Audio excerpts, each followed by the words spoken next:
HSBC. You know them, right? Big bank, global player. They've got branches in almost every corner of the world, and they're a household name when it comes to banking. But here's the kicker. They were also in the business of money laundering. And we're not talking about a few shady transactions here and there. No, this was on a massive scale, not just a little bit either. We're talking billions of dollars, folks. That's right, billions with a B. Drug cartels, they were clients. HSBC was essentially the banker for some of the most notorious drug lords. Terrorist organizations? HSBC looked the other way. They facilitated transactions that funded terror activities. This wasn't happening in some back alley either. This was all going down in the plush offices of one of the world's most prestigious banks. This was HSBC, one of the most respected names in finance. A name that people trusted with their life savings. They were supposed to be the good guys, the ones who played by the rules, the ones who ensured that the financial system was clean and transparent.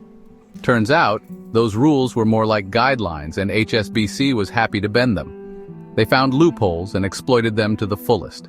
It all came crashing down in 2012. The facade of respectability was shattered. The US Senate started sniffing around, and what they found wasn't pretty. The investigation revealed a web of deceit and corruption.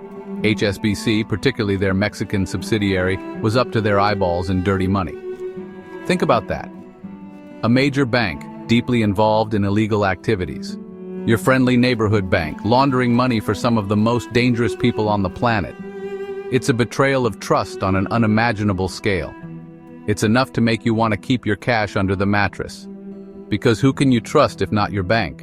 Just make sure it's not from HSBC. The next time you think about where to stash your cash, remember this story. The Senate investigation wasn't messing around. They were determined to get to the bottom of the scandal no matter how deep they had to dig. They dug deep, and what they found was shocking. The level of corruption and negligence was beyond anything they had anticipated. HSBC's Mexican branch was basically a drive-through for drug cartels.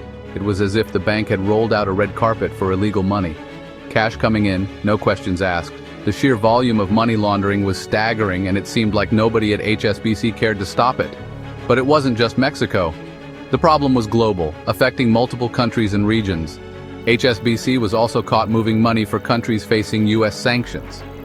This wasn't just a minor oversight, it was a blatant disregard for international law. Iran, Sudan, the list goes on. These were not just any countries. They were nations under strict sanctions for serious reasons. Remember those internal controls banks are supposed to have, the safeguards to prevent this kind of thing? Yeah, HSBCs were about as effective as a chocolate fire escape. They were practically non-existent, and the ones that did exist were laughably weak. The Senate report was brutal. It laid bare the extent of HSBC's failures and the systemic issues within the bank. It painted a picture of a bank more interested in profits than ethics. The pursuit of money had clearly taken precedence over legal and moral responsibilities. HSBC executives knew what was going on, but they turned a blind eye. Compliance? Please. It was just a word to them, not a practice. That was just a box to be ticked. Real compliance measures were nowhere to be found. The scandal sent shockwaves through the financial world. Investors were stunned, and the market reacted swiftly. HSBC, the bank that was supposed to be too big to fail, was suddenly looking very vulnerable. Its reputation was in tatters and its future uncertain. And the public? They were outraged. People took to the streets demanding accountability and justice. The trust in the banking system was severely shaken. So HSBC got caught with their hands in the cookie jar. They were involved in some pretty shady dealings, to say the least. What happened? Did they face the music? Did justice prevail? Or did they manage to slip through the cracks? Well, they got a fine. A big one, sure, $1.9 billion. It sounds like a lot, but let's put that into perspective. For a bank like HSBC, that's like dropping a 20 in a bucket. It's a mere fraction of their annual revenue, hardly a deterrent. And here's the kicker, no one went to jail. Not a single HSBC executive faced any real personal consequences. Instead, they got a deferred prosecution agreement. Basically, a pinky swear that they'd clean up their act. It's like telling a kid not to steal cookies again, without any real punishment.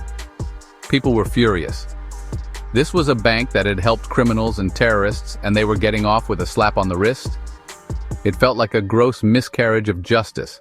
It felt like a slap in the face to everyone who played by the rules. Everyday people who follow the law and pay their dues were left feeling betrayed.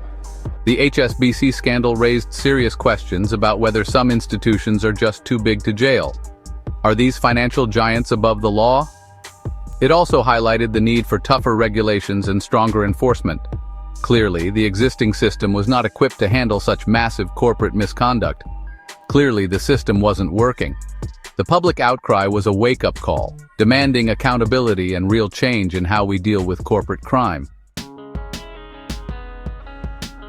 The HSBC brand, once synonymous with stability and trust, was now tarnished. Public trust plummeted. Customers closed their accounts. Investors got spooked. HSBC was in damage control mode. They launched a massive PR campaign, promising to do better, to be better. They brought in new executives, revamped their compliance systems, and spent a fortune on anti-money laundering technology. But the damage was done. The HSBC scandal showed that even the biggest banks weren't immune to corruption. It was a wake-up call, not just for HSBC, but for the entire financial industry. The message was clear: clean up your act or face the consequences. Because the next time, a fine might not be enough. The HSBC scandal wasn't just a black eye for one bank, it sent shockwaves through the entire financial system. Regulators around the world took notice. They couldn't ignore the fact that a bank this big, this interconnected, could be used for such shady dealings. The result? Tougher regulations, stricter enforcement, and a whole lot more scrutiny. Banks were suddenly under the microscope, their every move examined. The scandal also highlighted the need for international cooperation.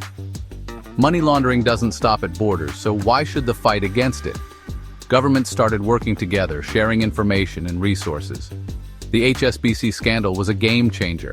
It forced the financial industry to confront its weaknesses and take steps to prevent another disaster. Remember those internal controls HSBC was supposed to have? Well, after the scandal, technology became the new weapon in the fight against financial crime. Banks started pouring money into anti-money laundering (AML) technology.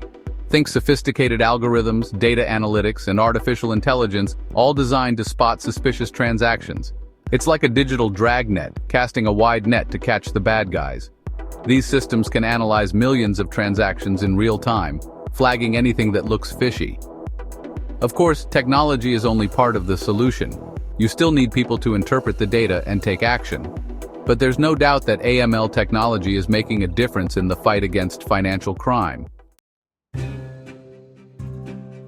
The HSBC money laundering scandal was a watershed moment. It exposed the vulnerabilities of the global financial system and the human cost of greed and corruption. Today, the fight against financial crime continues. Banks are more vigilant, regulators are more aggressive, and technology is playing a critical role. But we can't afford to be complacent. Criminals are always looking for new ways to launder their dirty money. It's an ongoing battle, and it requires constant vigilance. The HSBC scandal serves as a stark reminder. We need to remain vigilant, hold institutions accountable, and work together to safeguard the integrity of the global financial system. Subscribe and stay savvy.